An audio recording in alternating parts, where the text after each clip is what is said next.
12 ঘন্টা না খেয়ে আছি।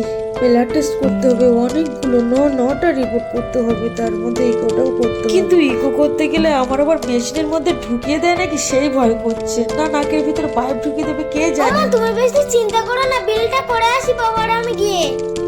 বাবা 9টা রিপোর্টে 15,000 টাকা নিয়ে নিল। মায়ের মুখটা দেখে মনে হচ্ছে খুব টেনশনে আছে, আমাকেই সান্ত্বনা দিতে হবে।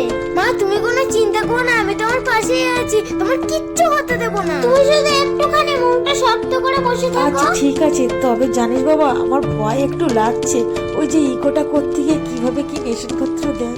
আমি চললাম রে, তুই ওখানে দাঁড়া, তোকে ঢুকতে দেবে না রে, আমি একবার ব্লাড টেস্টটা করেই আসছি। হে ভগবান, আমার মাকে এত রোগ কেন দিলে? আমার মাটা খুব কষ্ট পাচ্ছে। মা তোমার 2 হাতে ব্লাড নিয়েছে, তুমি আস্তে আস্তে হাঁটো। না রে বাবা ঠিক আছে, আসলে সুগার থাইরয়েড অ্যালার্জি সবগুলো বেড়েছে তো, তাই একটু দুর্বল লাগছে। মা দেখবে তোমার সব রোগ ঠিক হয়ে যাবে।